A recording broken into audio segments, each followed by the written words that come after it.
Good day, and today we're going to learn the elements of a short story. But first we should define what is a short story.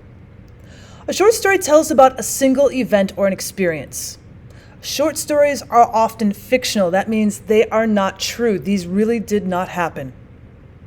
Now, a short story can be anywhere from 500 to 15,000 words in length. The average judgment of what a short story is it's for sitting down at one set time and reading through an entire story. A short story should definitely have a beginning, a middle, and an end. And a short story creates an impression on the reader. There should be some sort of lesson learned or some sort of theme.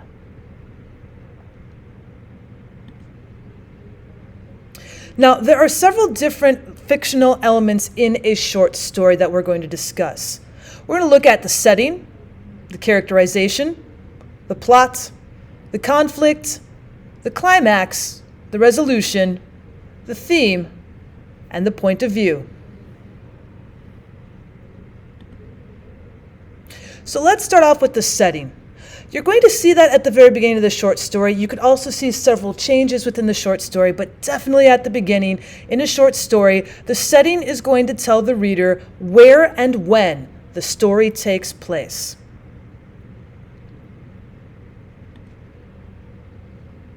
Also at the beginning, you need to have characterization. Now, in a short story, characters are a creation of imaginary people who appear to be real to the reader.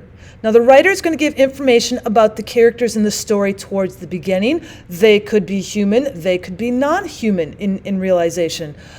Whatever it is, they have to appear real to the reader. We want to be able, as a reader, to want to follow along with that character as they are growing along the way.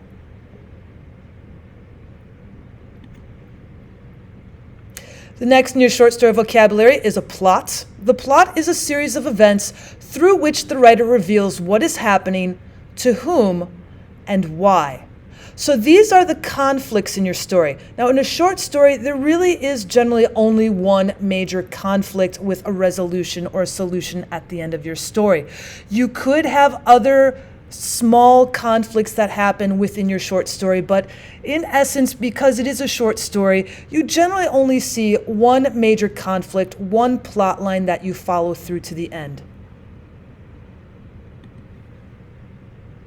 Speaking of conflict, conflict is a problem in the short story that needs to be resolved. You have to have a resolution at the end of your short story for your conflict, otherwise the short story is incomplete.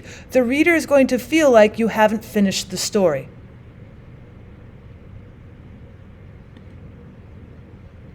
The next in our short story vocabulary is climax. Now again, we're working along with that plot line where the conflict needs a resolution. The climax is when the action comes to its highest point of conflict. Right before we're about to solve that conflict, right before we're about to resolve your plot line, you hit the highest point of conflict. That is known as the climax. And then finally, the resolution is the story's action after the climax until the end of the story. This is basically the conclusion of the story. You're going to finish out your plot line. You're going to finish out your series of events with your character, and therefore the short story is about to end.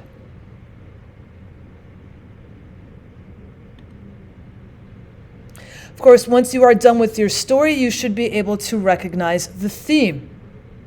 The theme in a short story is the main idea, the message that the writer has intended to communicate by telling the story. Now, this could be anything that the character has learned, or perhaps they haven't learned it, but they have shown it to the reader. What was the intent of reading the story? Why did we read all the way to the end? What lessons have we learned?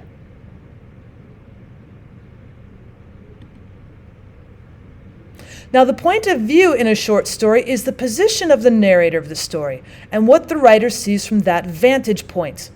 So in a short story, there is essentially two, if not three, basic points of view. You might have a first-person point of view in which the person is telling you from their direct point of view. The narrator is actively involved in the story. Usually you're going to see the pronouns I and me. You are only going to be able to see that person's viewpoint, however. You can't see into the other characters. The other point of view you'd likely see in a short story is third-person point of view. Now, we can break that off into omnipotent third person and the reporter's third-person point of view.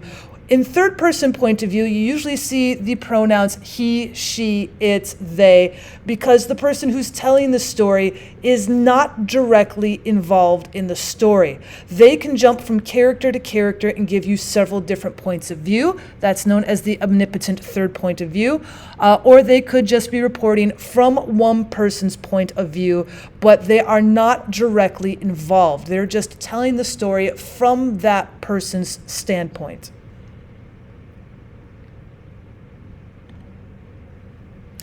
So once again, as a review with your elements of a short story, you're going to be seeing the setting, the time and place that the short story takes place. Characterization, you're going to be seeing the made-up people or non-humans that are going to have action in the story. The plot is the series of events that happen in the story, and the plot can be broken down into several pieces, such as the conflict. What is the major problem in the story? This has to be solved before the ending of the short story. The climax is the highest point of conflict, where you're about to resolve the ending of the plot line. And the resolution means your plot line is now done. You are getting to the end of the story. There is very little to no conflict left. Finally, when we look at the theme, we are looking at what it was that we were trying to learn. What lessons are being taught in the story? And your point of view is which side of or point of view is your character telling the story? Is your character directly involved? Is it a first-person point of view and they're telling it from their eye vantage points? Or are they telling it from several different characters' points of views and looking at it from a third-person point of view? Thank you so much for stopping by for this very quick introduction of the elements of a short story. If you'd like me to go more in depth and maybe perhaps do some models of the elements of a short story, please leave a comment down below and I'd be happy to do some models of a short story with you. And as always, I'd appreciate it if you subscribed. Take care.